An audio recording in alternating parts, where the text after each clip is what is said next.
दर्शको नमस्कार. दर्शको, राजमुद्राच्या समाजमुद्रा या विशेष सत्रामध्ये मी डॉक्टर सुजित येवलीकर आपलं सहर्ष स्वागत करीत आहे. दर्शको, आपण समाजमुद्रामध्ये मान्यवरांना बोलत असतो आणि त्यांच्याकडून समाजातील वेगवेगळ्या घटनांवर आणि घडामोडींवर चर्चा करत असतो. तर आज आपल्या स्टुडिओमध्ये नांदेड जिल्हा काँग्रेसचे उपाध्यक्ष आणि सर्वांनाच परिचित असलेले प्रभावी असे जिल्हाध्यक्ष आपल्याकडे आलेले आहेत. विठ्ठल पावडे साहेबांचं मी आपल्या स्टुडिओमध्ये स्वागत करतो. दादा, स्वागत आहे. आपण अनेक वर्षापासून समाजकारणामध्ये आहात. 2003 पासून आपण संभाजी ब्रिगेडचे जिल्हाध्यक्ष होतात. अनेक वर्ष आपण काम केलं. शिक्षणाचं कार्य असेल, शेतकऱ्यांचं काम असेल, किंवा मग आपण शेतकऱ्यांचे मोर्चे असतील किंवा संभाजी ब्रिगेडचे अधिवेशनेही गाजवलेली असेल, रुमणे मोर्चे असतील, आपले प्रसिद्ध होते. त्यानंतर आपण 12मध्ये काँग्रेसमध्ये प्रवेश केला, सरचिटणीस होतात. नंतर 14मध्ये आपण विधानसभा अध्यक्ष देखील होतात. जवळपास 6 ते 7 वर्ष युवक काँग्रेसचे आपण जिल्हाध्यक्षही होतात. एवढा मोठा दांडगा आपला अनुभव आहे. मागील 25 वर्षापासून आपण समाजकार्याला वाहून घेतलेला आहे. तर आज आम्ही स्टुडिओमध्ये आपल्याला बोलवण्याचं मुख्य कारण हे आहे की एखादा तरुण तडफदार जर नेतृत्व 25 वर्ष स्वतःला झोकत असेल आणि लागलीच आता 3 महिन्यावर विधानसभा येऊन ठेपलेली आहे, तर काय आपल्याला तयारी आहे? आणि पक्षांनी जर अर्ज मागवला मुंबईवरून की बाबा आपण इच्छुक आहात, तर आपली काय तयारी आहे? आमच्या चॅनलच्या माध्यमातून आपण जनतेला सांगावं. आमच्या काँग्रेस पक्षाच्या वतीनं महाराष्ट्र प्रदेश काँग्रेस कमिटीनं संपूर्ण महाराष्ट्रातील जे इच्छुक उमेदवार आहेत विधानसभाने आहेत त्यांना उमेदवारी अर्ज मागणीचा प्रस्ताव मागवलेले आहेत. आणि येणाऱ्या 10 तारखेपर्यंत आम्हाला ऑगस्टच्या 10 तारखेपर्यंत प्रस्ताव द्यायचे आहेत. तर आमच्या पक्षश्रेष्ठींचा विचार घेऊन आणि सर्व कार्यकर्त्यांचा विचार घेऊन मी नक्कीच या निवडणुकीमध्ये यावेळेस मागणी करणार आहे. कारण आजपर्यंत जे माझं काम आहे त्या काम आणि लोकांचा संग्रह या बळावर मी नांदेड उत्तर मतदारसंघावर उमेदवारीचा दावा करेल. बरं, आपण जे काम करता त्यामध्ये जे सामाजिक आपलं अंग आहे ते आपण थोडक्यामध्ये आम्हाला सांगू शकता का? कशा पद्धतीने आपले काम होतात? मुळात आपण पाहिलं असेल की माझे मागच्या 10, 15, 20 वर्षापासून मी काम करतो. राजकारण जवळपास नाही म्हणल्यासारखंच आहे की कारण मी अजून पक्षाच्या चिन्हावर एकही निवडणूक लढवली नाही. सार्वजनिक जीवनात काम करत असताना 20 वर्षापासून कुठल्याही पक्षाच्या चिन्हावर अजून एकही निवडणूक लढवलेली नाही मी. त्याचबरोबर काम करत असताना समाजातले सगळे विषय, मग शैक्षणिक क्षेत्र असो, सामाजिक क्षेत्र असो, आर्थिक असो, राजकीय असो, सगळ्या क्षेत्रामध्ये काम करण्याचा मी प्रयत्न केला. उदाहरणार्थ शेती क्षेत्र आपण जर निवडलं तर आपण बळीराजा महोत्सव आयोजित केला होता, धान्य महोत्सव आयोजित केला होता. ती कन्सेप्ट खूप चांगली होती, फार्मर टू कस्टमर, म्हणजे शेतकऱ्यांचा माल डायरेक्ट ग्राहकापर्यंत. धान्य महोत्सव झाला. त्याच्यानंतर शेतकऱ्यांच्या सोयाबीनसाठी जिल्हाधिकारी कार्यालयावर उलटा मोर्चा काढला होता. त्याच्यानंतर नांदेड उत्तर मतदारसंघातील जे भाजीपाला उत्पादक छोटे शेतकरी आहेत त्यांना आम्ही पिचकारी वाटपचं, फवारणी यंत्र वाटपचं कार्यक्रम घेतला होता. आणि जेव्हा खताचे आंदोलन झाले 2007-08मध्ये, जेव्हा खतांचा खूप मोठा तुटवडा होता आणि बियाण्याचं काय म्हणतात त्याला स्टॉक करून व्यापारी शेतकऱ्यांकडनं अधिक किमतीमध्ये विकायचे, त्यांना ऑनमध्ये विकायचे, त्यावेळेस आम्ही अक्षरशः जे कृषी मार्केट आहे मार्केटला पूर्ण धारेवर धरून करोडो रुपयाचा जे होणारा घोटाळा होता, करोडो रुपयांची जी शेतकऱ्यांची होणारी पिळवणूक होती, ती पिळवणूक आम्ही थांबवण्यात यशस्वी झालो होतो. आणि त्यावेळेस आमच्यावर असंख्य गुन्हे पण दाखल झाले होते, गंभीर गुन्हे दाखल आमच्यावर झाले होते. आणि शेतकऱ्यांसाठी गुन्हे अंगावर घेत असताना त्याचा आम्हाला कधी कमीपणा वाटला नाही, उलट ते आम्हाला आभूषण वाटलं. कारण आम्ही शेतकऱ्यांची मुलं आहोत आणि शेतकऱ्यांसाठी आम्ही काही करण्यासाठी तयार आहोत, कारण आमचा जन्मच त्यांच्या पुढे झालेला आहे. दादा, आम्ही पाहतो की बीड जिल्ह्यामध्ये काही नेते आहेत, त्यांच्या प्रचारासाठी ते लावणी लावतात, डान्स लावतात. कुणीतरी पाटील म्हणून एक नाचणारी आहे, तिला पण बोलवतात. आपलं काम तसं नाही. आपण महापुरुषांच्या जयंती लावतात, मोठे मोठे वक्ते महाराष्ट्रातून बोलवतात आणि सगळ्या तरुणांना घेऊन बसतात आणि एक प्रबोधनाचं आपलं मशागत चालू असते. तर ही कन्सेप्ट आपणही लावणी आणून लोकप्रिय होऊ शकतात आणि करू शकतात. मग ही कन्सेप्ट कशी आली आपल्याला? मी मुळात पुरोगामी विचारधारेतून काम करणारा माणूस आहे. लहानपणी शाळेत असताना मी 10वी 11वी असतानाच मी अंधश्रद्धा निर्मूलन समितीत काम केलेलं आहे नरेंद्र दाभोळकरांसोबत. त्याच्यानंतर मी संभाजी ब्रिगेडसारख्या चळवळीत 10 वर्ष काम केलं. त्याच्यानंतर मी काँग्रेससारख्या पुरोगामी सर्वसमावेशक पक्ष का निवडला, तर काँग्रेस हा सर्वसमावेशक पक्ष आहे आणि जो प्रत्येक जाती धर्माला न्याय देण्याचं काम करतो, समाजातल्या वंचित दुर्बल घटकांना पण न्याय देण्याचा प्रयत्न करतो. म्हणून मी काँग्रेस पक्ष निवडला आणि मागच्या 10-12 वर्षापासून काँग्रेसचं काम करतो. परंतु मागच्या 20 वर्षामध्ये काम करत असताना मी कुठलाही उपक्रम असेल किंवा कुठलंही आंदोलन असेल किंवा कुठलाही कार्यक्रम असेल तो टाइमपास म्हणून नाही, तर तो रचनात्मक कसा राहील, त्याला समाजातून काहीतरी आउटपुट मिळते का, त्याला काहीतरी त्यातून साध्य होतं का, समाजाला सार्वजनिक जीवनामध्ये लोकांना त्याचा काही फायदा होतो का, ह्याच्यावर मी बारकाईनं म्हणजे याची 100% मी काळजी घेण्याचा प्रयत्न करतो. आपण आत्ताच म्हणल्याप्रमाणे आजपर्यंत मी महामानवाचे म्हणजे छत्रपती शिवाजी महाराज असतील, बाबासाहेब असतील, महात्मा फुले असतील, अण्णाभाऊ साठे असतील, बिरसा मुंडा असतील, सर्व महापुरुषांच्या विचारांच्या जयंत्यांचा मी जागर केला आणि त्या जयंतीच्या माध्यमातून महाराष्ट्रातील प्रख्यात वक्ते आणले आणि वक्त्यांच्या माध्यमातून प्रबोधन करण्याचा प्रयत्न केला. ह्याच्या पाठीमागचा उद्देश हा होता माझा की आज महाराष्ट्रामध्ये सगळ्या जातींनी आपापले महामानव वाटून घेतलेत, सगळ्या महामानव आपले वाटून घेतलेत सगळ्या जातींनी की हे हा महापुरुष आमच्या जातीचा, तो महापुरुष ते आमच्या जातीचा, तो महापुरुष आमच्या जातीचा. परंतु आम्ही ऑर्गनाईज करताना तर असं केलं की वक्ता कुठल्या जातीचा असो, परंतु तो किती चांगल्या पद्धतीने त्या महामानवाच्या विचारांची मांडणी करतो आणि समाजाला त्यातून काय मेसेज देतो हे आम्ही पाहिलं आणि त्याचा निश्चितच आम्हाला फायदा झाला. मागच्या 10 वर्षामध्ये 15 वर्षामध्ये वेगवेगळ्या क्षेत्रात वेगवेगळ्या जाती धर्माची लोकं जोडल्या गेली, चांगल्या विचारधारेची लोकं एकत्र आली. तो मूळ माझा उद्देश राहिलेला आहे की ते म्हणजे महामानव कुठल्या जातीच्या बंधनात अडकू नये. बरोबर, हा माझा मूळ मुद्दा, यासाठी मी प्रयत्न करण्याचा प्रयत्न केला आहे. खूप चांगला उपक्रम असतो आणि आम्ही अनेक वेळा त्याचा आस्वाद देखील घेतलेला आहे, आम्ही त्याचे साक्षीदार देखील आहोत. आणि दुसरा महत्त्वाचा प्रश्न की अशोकराव चव्हाणांसोबत आपण खूप निकटवर्ती होतात, त्यांच्यासोबत मागील 15 वर्षापासून आपलं काम आहे, 2012 पासून. तर असे आरोपही होतात की त्यांनीच आपल्याला काँग्रेसमध्ये पाठवलेलं आहे. तर या आरोपावर आपलं काय उत्तर आहे, कारण की आपले विरोधक पण ही मालिका. मी संभाजी ब्रिगेडमध्ये 10 वर्ष काम केल्यानंतर 12 जून 2012ला राजीव सातव राष्ट्रीय अध्यक्ष होते, विश्वजित कदम प्रदेशाध्यक्ष होते युवक काँग्रेसचे आणि अशोकराव चव्हाण साहेब यांच्या उपस्थितीमध्ये आणि डी बी सावंत साहेबांच्या नेतृत्वाखाली मी काँग्रेसमध्ये प्रवेश केला होता. त्यानंतर मी युवक काँग्रेसचं 12 वर्ष काम केलं, विधानसभा अध्यक्ष म्हणून आणि शहर जिल्हाध्यक्ष म्हणून. हे युवक काँग्रेसचं काम करत असताना मी संघटनात्मक काम केलं, पक्षाकडनं कुठलीही निवडणूक लढवली नाही, बरोबर, पक्षानं माझी कुठल्याही कमिटीवर नियुक्ती केली नाही किंवा पक्षानं कुठल्याही लाभाच्या पदाचा मला कुठलीही संधी दिली नाही म्हणल्यापेक्षा आली नाही. आणि 12 वर्ष मी संघटनात्मक काम करत गेलो, लोक जोडत गेलो, पक्ष मजबूत कसा होईल आणि लोक कार्यकर्ते कसे पक्षाला जोडत जातील यासाठी मी माझ्या आयुष्याचा महत्त्वाचा वेळ पैसा खर्च केला पक्षासाठी आणि नेत्यांसाठी. आणि ही तुम्ही म्हणलात ते एक गोष्ट अशी आहे की अशोक चव्हाणांबरोबर तुम्ही निकटवर्ती होता, ही गोष्ट खरी. आता पक्षात काम करत असताना नेता आहे, नेत्याच्याजवळ आम्ही काम करतच असतो. परंतु त्यांनी जेव्हा भाजपामध्ये गेले त्यानंतर आमच्यासमोर प्रश्न असा उभा राहिला की आता पुढं काय, कारण आम्हाला त्या पहिले काँग्रेस म्हणजे अशोक चव्हाण आणि अशोकराव चव्हाण म्हणजेच काँग्रेस असं आमच्यासमोर समीकरण होतं. त्यामुळे आम्ही कधी वरच्या नेत्यांच्या कोणी कधी संपर्कात गेलो नव्हतो, कधी याची गरज पडली नव्हती, कारण एवढा मोठा नेता असल्यामुळं.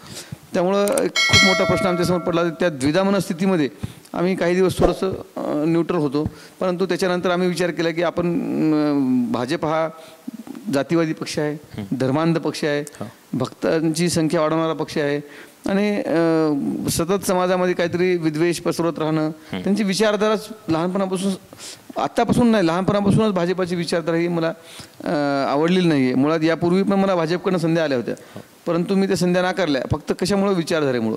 त्यामुळं आताही तो काय प्रश्न नव्हताच. त्यामुळं माझ्यासमोर पक्ष मी सुरुवातीला यासाठी निवडला काँग्रेस किती विचारधारेमुळं. त्यामुळं विचारधारा ही माझ्यासाठी महत्त्वाची आहे, सर्वसमावेशक विचारधारा, धर्मनिरपेक्ष विचारधारा ही माझ्यासाठी महत्त्वाची आहे आणि पुरोगामी विचारधारा, फुलेशाह आंबेडकरांची विचारधारा माझ्यासाठी महत्त्वाची आहे. म्हणून मी काँग्रेसमध्येच राहण्याचा निर्णय घेतला आणि काँग्रेसचं आज मी प्रामाणिकपणाने काम करतो आहे. मागच्या झालेल्या निवडणुकीमध्ये लोकसभा निवडणुकीत बघितलं असेल, नांदेड उत्तरच्या भागामध्ये मी जी उमेदवारांनी आणि पक्षाने जबाबदारी दिली ती जबाबदारी पार पाडण्याचा प्रयत्न केला. 2-3 सभाही मी घेतल्या आणि पूर्ण वेळ झोकून देऊन काम करण्याचा प्रयत्न केला. नांदेड उत्तरमध्ये विद्यमान आमदार बालाजी कल्याणकर आहेत, ते शिंदे गटाला रिप्रेझेंट करतात. तर त्यांच्यावर बरेच जनतेची नाराजी दिसत आहे, बरेच ठिकाणी मोर्चे पण आपण पाहिलेत. तर आपल्याला काय वाटतं की ते एक आमदार म्हणून मागच्या 2.5-3 वर्षात कुठे कमी पडले? कमी पडल्यामुळे त्यांच्यावर जो सगळ्यात मोठा ठपका बसला आहे की ज्या पक्षानं त्यांना उमेदवारी दिली, ताकद दिली, कार्यकर्त्यांनी काय म्हणतात त्याला रक्ताचं पाणी करून त्यांना निवडून आणलं, म्हणजे काहीच नसताना एक सामान्य कुटुंबातला मुलगा आहे बाबा म्हणून पक्षानं संधी दिली आणि उद्धव ठाकरे साहेब म्हणले की आम्ही पूर्ण ताकद दिली. एवढं सगळं दिलं असताना पक्षानं त्यांना आमदार केलं. पण त्यांनी त्या पक्षासोबत एकनिष्ठ राहायला पाहिजे होतो, कारण शेवटी माणूस जगतो कशासाठी? प्रतिष्ठेसाठी. कुणाचा पैसा सोबत वर येत नाही, कुणाचा भाऊ सोबत येत नाही, कुणाची प्रॉपर्टी सोबत येत नाही, काहीच सोबत येणार नाही. फक्त शेवटी काय माणसाचं मूल्यमापन होतो मृत्यूनंतर, की बाबा हा माणूस चांगला होता, इमानदार होता, कीर्ती महत्त्वाची. आणि नेमकं तेच बालाजी कल्याणकर या गोष्टी चुकले असं माझं मत आहे. कारण त्यांनी ज्या पक्षानं त्यांना एवढं सगळं दिलं होतं, नगरसेवक केलं होतं, विरोधी पक्षनेता केलं होतं महापालिकेचा, आणि विधानसभा पहिल्यांदा निवडून दिली आणि निवडून पण आले, तर त्यावेळी पक्षासोबत त्यांनी एकनिष्ठ राहायला पाहिजे होतं, अशी सगळ्यात माझीच नाही तर उत्तर मतदारसंघातल्या सर्वच सामान्य माणसाची आणि मतदारांची अपेक्षा आहे. त्या गोष्टीत ते फेल झाले असं मला. आणि लोककार्य जे आहेत, डेली नीड्स लोकांचे आहेत, पाण्याचे प्रश्न, विजेचे प्रश्न, रस्त्याचे प्रश्न, बऱ्याच नांदेड उत्तरमध्ये प्रलंबित समस्या आहेत, लोक कलेक्टरकडे चाललेत, मोर्चे काढत आहेत, यावर आपलं काय मत आहे? नांदेड उत्तर मतदारसंघ हा बहुसंख्य 80% शहरी भाग आहे आणि 20% ग्रामीण भाग आहे. आणि शहरी भागामध्ये महापालिका कार्यक्षेत्र सोडलं तर वाडीचा मोठा भाग आहे, मोठी ग्रामपंचायत आहे जिथं 50,000 लोक राहतात. इथं थोडंसं कोऑर्डिनेशन चुकीचं होतं किंवा लोकप्रतिनिधींचं लक्ष नव्हतं असं म्हणायला हरकत नाही आपण. परंतु पाण्याचा प्रश्न गंभीर होता वाडीमध्ये आणि शहरात पण आहे पाण्याचा प्रश्न. त्यामुळं बालाजी कल्याणकर म्हणजे तुम्ही म्हणतात ते की बाबा शिंदे गटामध्ये गेले, गद्दार म्हणून त्यांच्यावर स्टॅम्प बसला, ग्राउंड लेवलला त्यांचा संपर्क थोडाफार आहे, परंतु तो आता पॉझिटिव्ह नाही, पॉझिटिव्ह संपर्क नाही. म्हणजे त्यांचं रिप्रेझेंटेशन जे आहे किंवा व्यक्तिमत्व सभागृहात जे म्हणतो आपण, एखादा अभ्यासपूर्ण नेता म्हणून जेव्हा आपण आपल्या नेत्याकडे पाहतो किंवा आपल्या विधानसभेचा लोकप्रतिनिधी म्हणून जेव्हा पाहतो किंवा लोकसभेचा लोकप्रतिनिधी म्हणून जेव्हा आपण पाहतो की तो नेता आपल्या मतदारसंघातल्या छोट्या छोट्या समस्या असतील किंवा नुसतं शैक्षणिक भाग असतील, आर्थिक असतील, आपल्या मतदारसंघातले उद्योगधंदे असतील, आपल्या मतदारसंघातले पाण्याचा प्रश्न असेल किंवा वेगवेगळे प्रश्न असतील, त्याचं किती प्रभावीपणे मांडतो, सभागृहात कसं भांडून आणतो हे महत्त्वाचं आहे. त्यामुळे ते सभागृहात आजपर्यंत पाहिलं असेल की मांडणी त्यांची काही अशी व्यवस्थित वाटत नाही किंवा प्रभावी पण वाटत नाही. त्यामुळे ते एक लोकांचा एक अपेक्षाभंग त्यांच्याकडनं झाला आहे असं मला वाटतं. महाविकास आघाडी तिन्ही पक्ष सर्वे करत आहेत नांदेड उत्तरचा, आणि त्यांचे पक्षाचे निरीक्षक देखील मागच्याच आठवड्यात येऊन गेले आहेत.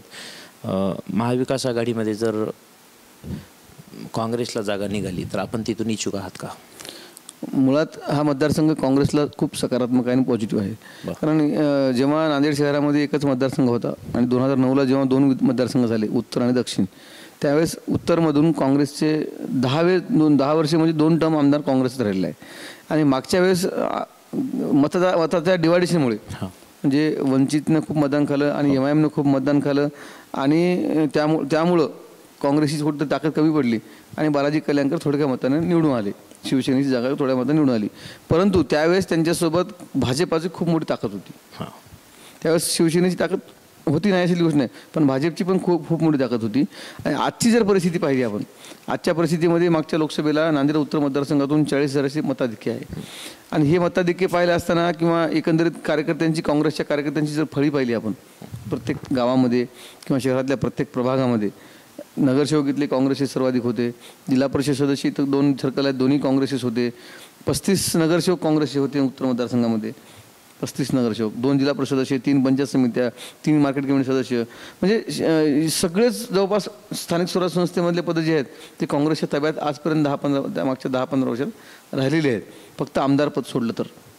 आणि जर मागच्या ते 4-5 वर्षात जर स्थानिक स्वराज्य संस्था झाल्या असत्या या 2-3 वर्षामध्ये, तर आत्ताही जवळपास 80 ते 90% जागेवर स्थानिक स्वराज्य संस्थेमध्ये काँग्रेसचं प्राबल्य राहिलं असतं. त्या 2 वर्षात स्थानिक स्वराज्य संस्था झाल्या नाहीत म्हणून ते सगळे आपल्याला हे दिसते. त्यामुळं काँग्रेस इथं खूप काँग्रेसचा प्रभाव आहे, काँग्रेसचा मतदार आहे. आणि जे मागच्या वेळेस मतांचं विभाजन झालं होतं ते विभाजन होण्याची शक्यता यावेळेस नाही आहे. कारण महाविकास आघाडीची ताकद आहे, सगळे एकसंघ आहेत. आणि मुस्लिम समाजाला, बौद्ध समाजाला आता कळून चुकले की बाबा आपलं मतदान आपण वाया घालतात. त्यामुळे आपण महाविकास आघाडीसोबत एका प्रवाहासोबत चाललो तर आपण मोदीचा किंवा जातीवादी विचारधारेचा किंवा भाजपाचा आपण पराभव करू शकतो, असे त्या सर्व मतदारांना लक्षात आले. त्यामुळे यावेळेस मतांचं विभाजन होणार नाही. आणि काँग्रेसची जी कार्यकर्त्यांची फळी आहे ती मन लावून काम केली तर काँग्रेसचा विजय सहज होऊ शकतो. त्यामुळे आमची मागणी आहे पक्षाकडे की हा मतदारसंघ काँग्रेसचा आहे, 10 वर्षे काँग्रेसचा आमदार राहिला होता, त्यामुळे हा मतदार काँग्रेसचा सोडून घ्यावा.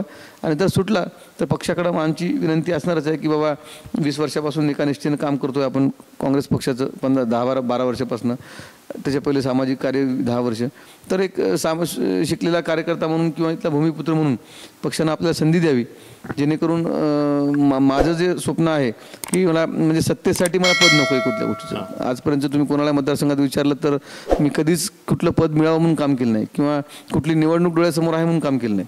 मी जिथं जिथं समस्या दिसली जिथं जिथं कुठलाही अडचण वाटली तिथं मी स्वतःहून धावून गेलेलं आहे. स्वतःहून ते सामाजिक काम किंवा एखादं अडचण ॲक्सिडेंट असो, कित्येक मागच्या 15-20 वर्षामध्ये कितीतरी अपघात असे आहेत की जिथं मी स्वतः जाऊन साथ दिलेली आहे.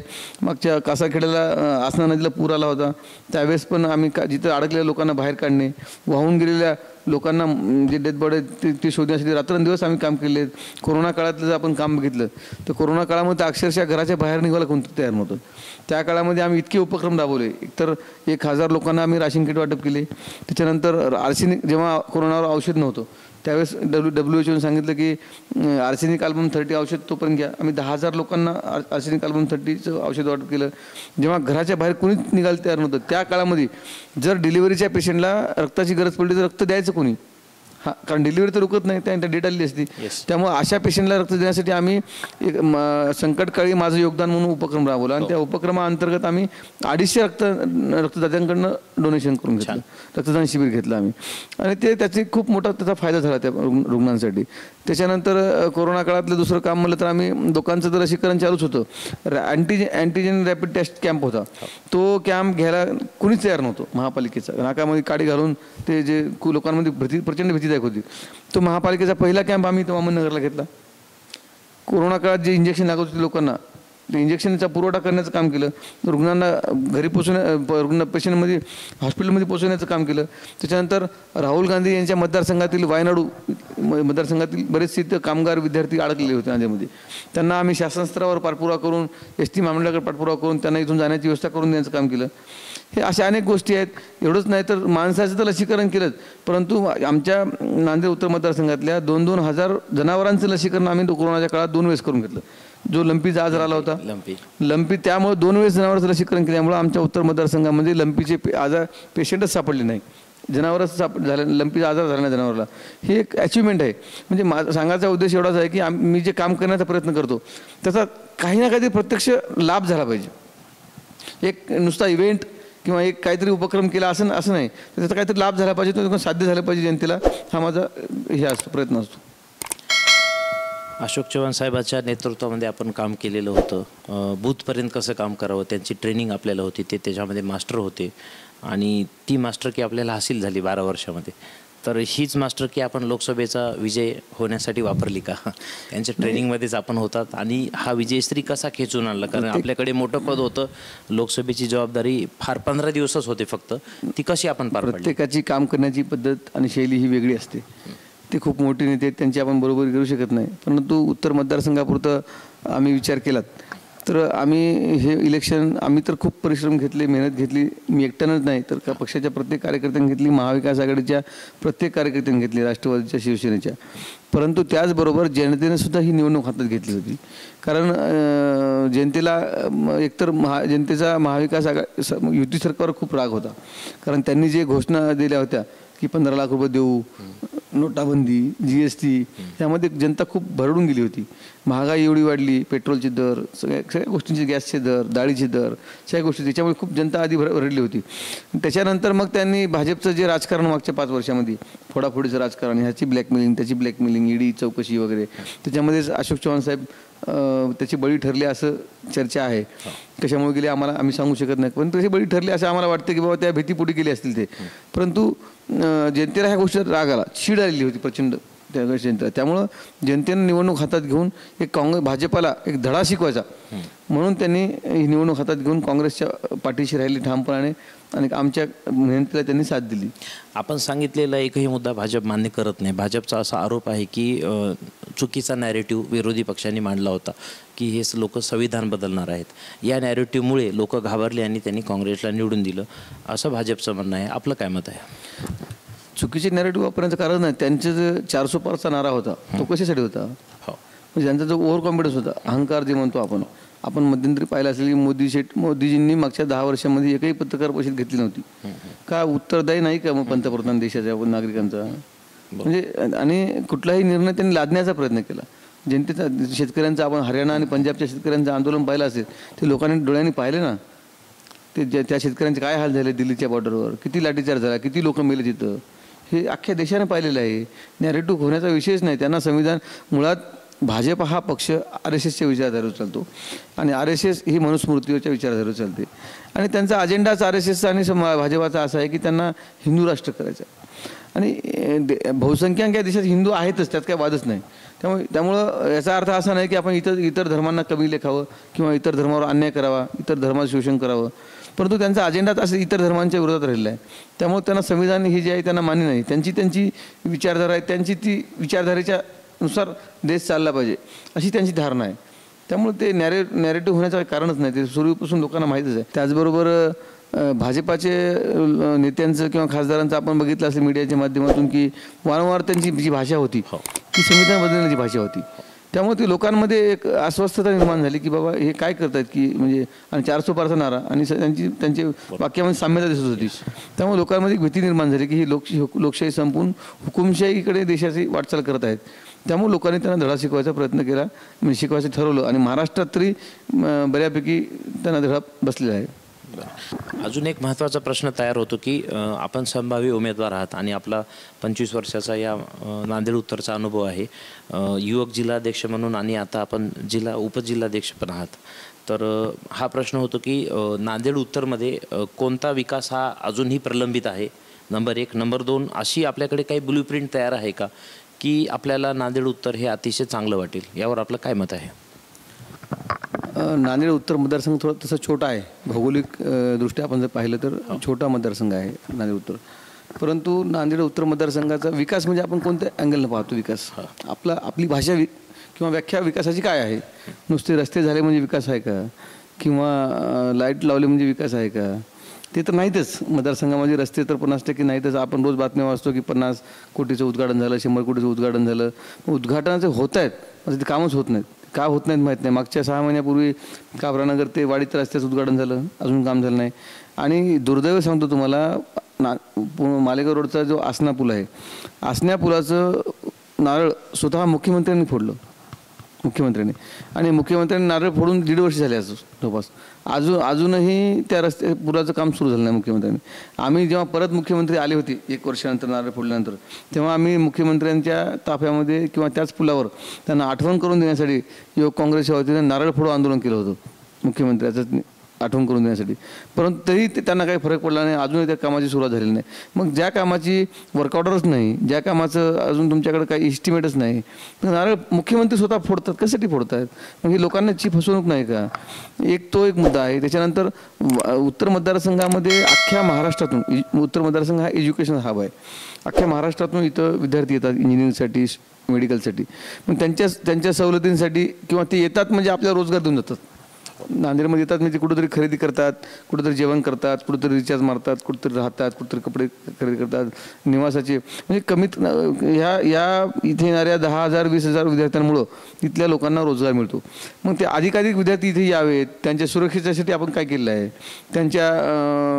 त्यांना अधिक सवलती मिळण्यासाठी आपण काय केलं आहे, किंवा ह्या एज्युकेशन सिस्टीमला सपोर्ट व्हावा म्हणून आपण काय केलं आहे, काय विशेष प्रयत्न केले आहेत, हे महत्त्वाचं आहे. आणि दुसरी गोष्ट, नांदेड उत्तर मतदारसंघाला एक सांस्कृतिक पार्श्वभूमी आहे.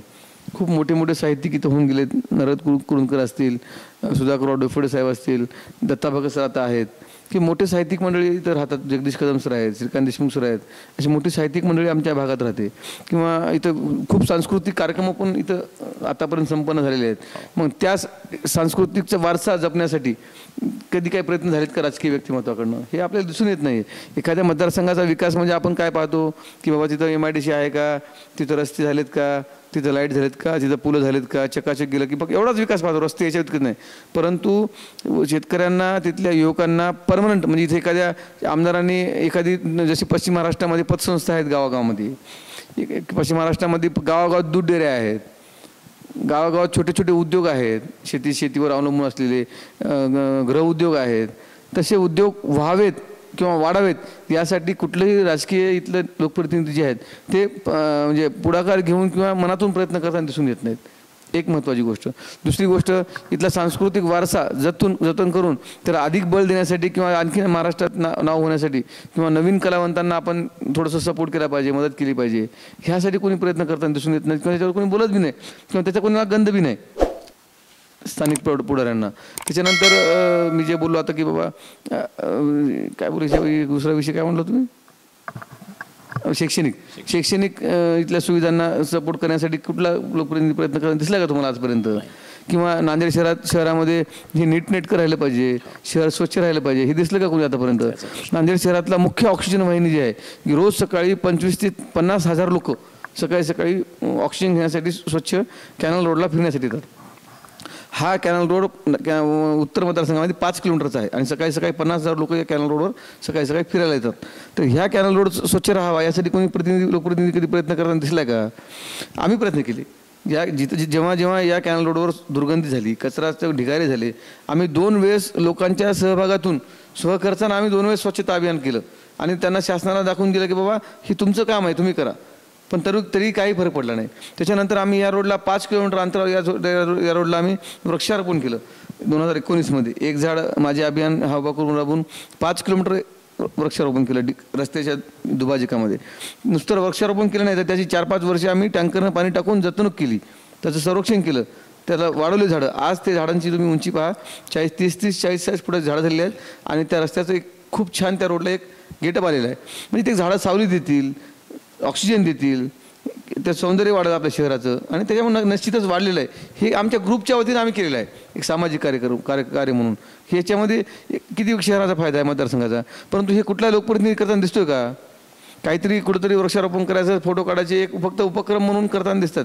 पण मनातून एखादा उपक्रम उभा करून किंवा आपल्या मतदारसंघासाठी असं म्हणजे व्याख्या, मतदारसंघाचा विकास म्हणजे काय, त्यांच्या भाषेमध्ये एकच व्याख्या, फक्त रस्ते चांगले झाले पाहिजे एवढीच व्याख्या आहे विकासाची. परंतु मतदारसंघाचा विकास म्हणजे हा सर्वांगीण विकास असला पाहिजे. तर माझी ब्ल्यूप्रिंट तुम्ही जर विचारलात की बाबा तुम्ही झाल्यानंतर काय करणार, तर माझा उद्देश तो आहे की बाबा शहराचं सौंदर्यीकरण सगळ्यात महत्त्वाची गोष्ट. मग तो एअरपोर्टचा रोड असेल, कॅनल रोड असेल, शहरातले अंतर्गत रस्ते असतील, जागोजागी स्वच्छता, नीटनेटकेपणा एक गोष्ट. दुसरी गोष्ट शैक्षणिक सुविधा, येणाऱ्या विद्यार्थ्यांसाठी संरक्षण सुविधा, इथल्या शैक्षणिक हबला सपोर्ट होण्यासाठी काय करता येईल. तिसरी गोष्ट सहकार क्षेत्राचं जाळं वाढवून, मतदारसंघामध्ये ग्रामीण भाग जास्त नाही, थोडा कमीच आहे, परंतु तरी जाळं वाढवून त्यांचं आर्थिक, पोरांना आज गावोगावी आपण पाहतोय की पोरं 50-50, 100-100 प्रत्येक गावात पोरं बिना लग्नाची व्यसनाधीन होऊन फिरतात. ह्याच्यावर कुठला राजकीय व्यक्ती बोलतोय का? ह्याच्यावर कुणी बोलताना दिसत नाही आपल्याला. काही लोकांना काही घेणं देणं राहिलं नाही समाजाचं किंवा सामाजिक कामाचं किंवा समाज सुधारावा. फक्त पैशातून राजकारणातून पैसा, हेच त्यांचा उद्देश राहिलेला आहे. त्यामुळं खेड्यापाड्यातली ही जी परिस्थिती, ही विदारक परिस्थिती आज जी आहे, येणाऱ्या काळात खूप भीषण होणार आहे आणि लोक एकमेकाला म्हणजे तुटून पडतील अशी म्हणजे भयानक परिस्थिती आहे. त्यामुळे त्याला वेळीच कंट्रोल करायचं असेल तर त्यांना एकतर सेल्फ नॉलेज किंवा सजगता देणं तरुणांना आणि त्याच्या हाताला रोजगार देणं. मग सहकार क्षेत्राच्या माध्यमातून असो, कमीत कमी इन्व्हेस्टमेंटमध्ये त्यांना कसं रोजगार मिळेल आणि तो तिथंच राहून कसं हे करू शकतो, जगू शकतो, हे एक मुद्दा आहे. सहकार क्षेत्रात जाळं वाढवण्याचा प्रयत्न करेल. त्याच्यानंतर दुसरा एक मुद्दा आहे की इथले बरेचसे नांदेडमधले बरेचसे हे तरुण व्यवसायाच्या निमित्तानं म्हणा किंवा नोकरीच्या निमित्तानं म्हणा पुणे, मुंबई, बँगलोर किंवा बाहेर देशात सुद्धा राहतात. मग त्यांचे जे आईवडील तिथे राहतात त्यांच्या संगोपनाचा प्रश्न खूप मोठा आहे इथं. त्यांच्या संगोपनाचा जे ज्येष्ठ नागरिक आहेत की त्यांच्याकडे कुणी वेळेवर लक्ष देत नाही. आपण बऱ्याचदा पाहतो की त्यांनी घरातच त्यांची तब्येत बिघडल्यानंतर त्यांना वेळेवर औषधोपचार होत नाही, त्यांना वेळेवर इलाज मिळत नाही. ह्या गोष्टीकडे पण फोकस करणं गरजेचं आहे. माझा तो पण एक प्रयत्न राहील. महाविकास आघाडीला सध्या महाराष्ट्रामध्ये पोषक असं वातावरण आहे आणि आपलं कामाचा आढावा काय आहे आपण आता पाहिलेलाच आहे. दांडगा आपला अनुभव आहे. आपण भूमिपुत्र आहात, इथेच राहतात, चळवळीमधून आपण आलेल्यात, केडर बेस आहात. काय बोलावं, काय बोलू नये, काय काम केलं पाहिजे, किती काम महत्त्वाचं, हे आपण खूप छान मांडणी केली आहे. चॅनलच्या माध्यमातून आम्ही आपल्याला वेळोवेळी भेटतच राहू. आपण आम्हाला वेळ दिलात त्याबद्दल आम्ही चॅनलतर्फे आपलं आभार व्यक्त करतो आणि आपल्या राजकारणासाठी आम्ही आपल्याला शुभेच्छा देतो. आपण वेळ दिलात, धन्यवाद. नंतर दर्शको, हे होते नांदेड काँग्रेस युवकचे उपजिल्हा अध्यक्ष विठ्ठल पावडे यांच्याशी आपण बातचीत केली. ही मुलाखत आपल्याला कशी वाटली आपण कमेंट बॉक्समध्ये टाकू शकता. सुशिक्षित आणि उच्च शिक्षित प्लस केडर बेस उमेदवार जर आपल्या मतदारसंघाला लाभला तर नागरिकांचा फायदा होऊ शकतो का, या इंटरव्ह्यूच्या माध्यमातून आपणच ठरवा. आणि जर बदल घडवण्याची वेळ आली असेल तर ती संधी साधणार आहेत का हे पण आपण ठरवा आणि आम्हाला कमेंटमध्ये कळवा. इथेच मी आपली रजा घेतो. कुठेही जाऊ नका. बघत राहा फक्त आणि फक्त राजमुद्रा न्यूज लाईव्ह. धन्यवाद. मनोरंजनाचं प्रबोधन, करमणुकीचं उद्बोधन, बातमी अचूक, माहिती बिनचूक. पाहत रहा राजमुद्रा न्यूज लाईव्ह.